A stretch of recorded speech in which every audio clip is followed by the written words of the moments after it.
Repräsentantin Frau Federica Mogherini nochmals am Wort. Thank you. Thank you. Last month, you adopted a resolution on Syria, clearly asking the European Union, which means, in this case, me personally, to play a more pronounced role as a European Union, so collectively, all our institutions together, all our member states together, institutions together means also the Parliament, to play a more pronounced role in mediating a peace deal for Syria. And I remember very well, during the State of the Union speech in September, not only President Juncker, but many of you called for a pronounced work of the European Union on the future of Syria. This is why it's quite surprising for me to hear some of you saying that we should not focus on the future of Syria. I would invite some coherence here in what we ask ourselves to do. I have heard very clearly the first two interventions here by Preda and Bostinaro. I think prioritizing the two key elements of our work. First, delivering humanitarian aid and making sure this can happen. Second, use all the diplomatic tools we have to find, or rather to build, a political solution to put an end to the war in Syria. And this is exactly the work we are doing. Providing humanitarian aid together with the UN, together with international agencies, together with international NGOs, with our people on the ground. Still, you cannot imagine in how difficult conditions, or maybe you can, and talking to all relevant players in the region to try and open ways for the political solution to the crisis. So, if we are the ones, not some of those, but the ones financing humanitarian aid and making sure it can be delivered, obviously this doesn't depend only on us, but if we were not there, for sure there would be no humanitarian aid at all in the country. And second, if we are the ones today still keeping open the talks, the dialogue, in a situation that otherwise is rather stalled, I'm sorry, I don't share the views of the few of you that have said that Europe should be ashamed. I believe we are not the ones who should be ashamed on Syria. We are doing our job. Maybe finally, but we are. The point is, this is not enough. We need the unity of the international community on that.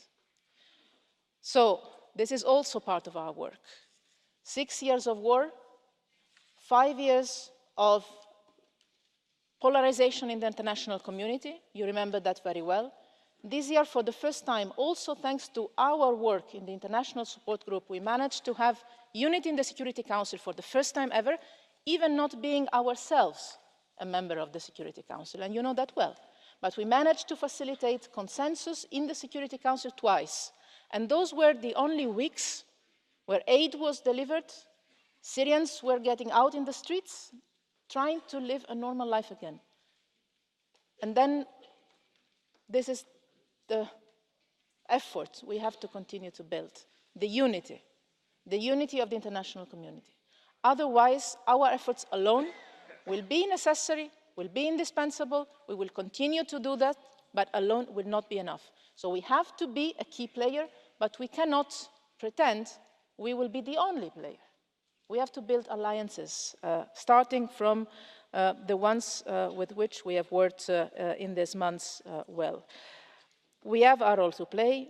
We are now playing it at full. That was maybe not necessarily the case in the past years, in the first years of the conflict. Here, now, the European Union is there, politically, from a humanitarian perspective, not from a military perspective, not because we don't have a European army, but because of a clear political decision that was taken. And I'm proud of that, sincerely, that we are not a military player on the ground. We're not part of the war in Syria. Having said that, why focus on post-conflict? Some of you asked this, and some others explained why, but let me say a few words on that. First, many conflicts in the past were solved exactly when the parties started to see the end game shaping up. Sometimes it works, sometimes it doesn't, but we are facing a war and a crisis that doesn't allow us to leave any of the possibilities not tried. I'm not sure this is proper English, but I guess you understand what I mean. Yes, the English-speaking, native-speaking members of parliament that are still with us confirm that this is proper English, thanks.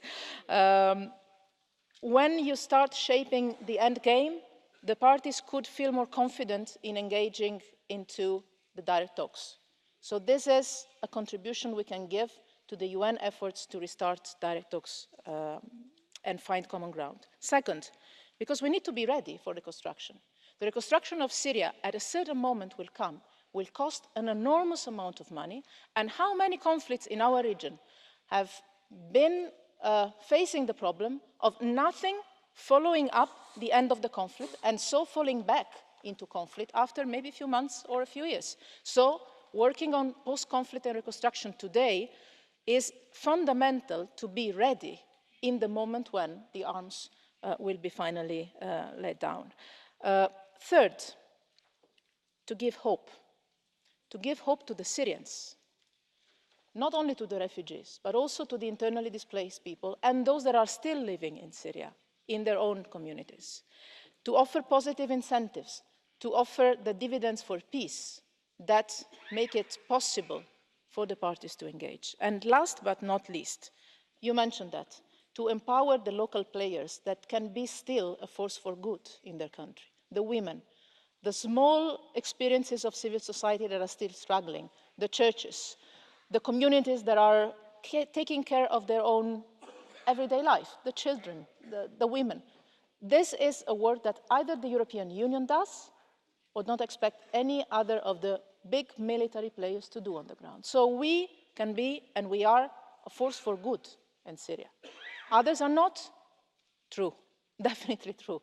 We cannot delete this issue, but we can maybe compensate, maybe engage, maybe encourage a more positive dynamic on the ground and diplomatically. This is the work we're doing. I thank you for the support in this effort. It will be needed because it will not be something that we will solve in 1 week or 1 month, but I am sure that now we are on the right track on what the European Union can, should and finally is doing. Thank you.